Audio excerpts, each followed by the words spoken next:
Today we're going to be proving the bias over digital trends. I mean, really, they said everything that you really need to know about them, and I've been saying it for years. They are really just apologists for LG, lying about the panels being the same.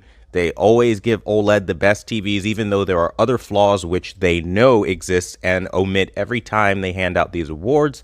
But I'm going to let digital trends tell you a little something, and then we're going to chime back in here. I've given an OLED TV Best TV of the Year award for the last 7 years.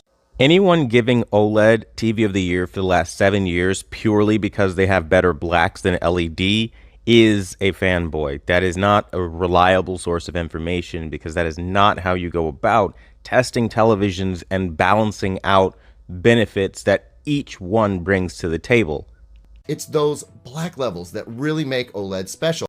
The biggest problem with statements like these are that they almost immediately come after some form of contradiction in one way, shape, and or form. And in Digital Trends' case, they almost immediately follow it up by admitting that in bright environments, OLED is not actually as ideal, at least at the TV range, as it should be, and clearly admitting that there's a flaw that needs to be fixed here. But yet they've given OLED the best TV for the last 7 years. Listen to this. But if you were to try to watch an OLED TV outside where there's lots of bright light or glare, the picture wouldn't be as impressive. So basically, they're just awarding LG OLED specifically the best TV of every single year for the last 7 years simply because it has deep black levels. Because admittedly, they know in a brighter environment, it would look pretty bad. And it has, especially on the older ones from 2016. But this information goes completely unreported, and they tell you for most people it's just fine, it gets bright enough, and they downplay every negative thing about these OLED displays to magically admit it when it's convenient for them, when they want to push Apple. You know what I found? I found that LG guys are almost immediately always Apple guys. I mean, I can't find a single LG OLED lover that doesn't have Apple in their home and like really swears by it. I don't know what it is, but those two brands go hand in hand. I mean, really, it's ridiculous. And it kind of makes sense because LG is the lowest of the fruits and Apple is also the lowest of the fruits when you're talking about phones. And if you think that's a biased remark, okay, why do they not have a charger in the box? That's something very basic. I mean, they rip out headphone jacks, they take features away and have this proprietary market that people have been voicing for years that they don't like, yet it doesn't get fixed. LG operates in a very similar way. They know good and damn well people don't like that old remote. They want WebOS refresh. They want the vertical banding to be addressed. They want the burning concerns to be addressed and not just have some sort of counter in your screen where the LG reps will come out to your home and assess whether or not you've damaged the TV.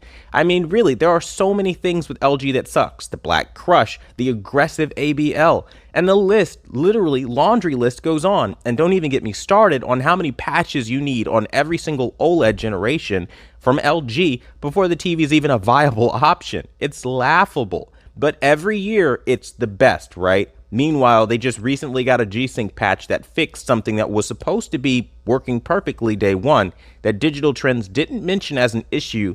Only after the patch came out did they address this issue. Weird. Just as it is with TVs, it's not the screen that makes the pretty pictures, it's how the screen is used.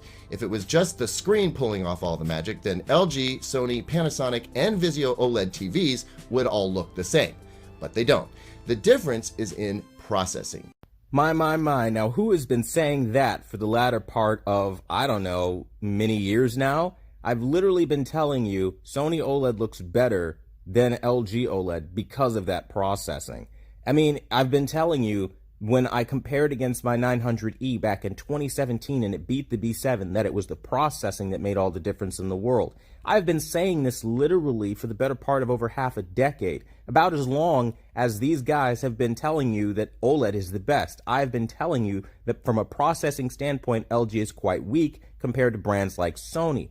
And it's gone overlooked and neglected and missed out on and completely just dismissed as just like a quack's information. But magically now they understand it. Magically now all their fans don't magically pop 100+ dislikes on the video for speaking facts.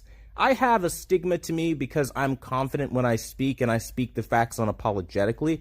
And it's sad that that's the way people behave because I'm not wrong here, and you're hearing Digital Trends echo a lot of the things that I say. But because they said it, now it magically holds more weight in the hearts of the haters. The reality is, Digital Trends is nothing more than an affiliate marketing, commission-based, paid commercial YouTube publication. If you believe them, do so at your own discretion, but don't act like I ain't the pioneer behind all the stuff that they're now trying to jump on board with.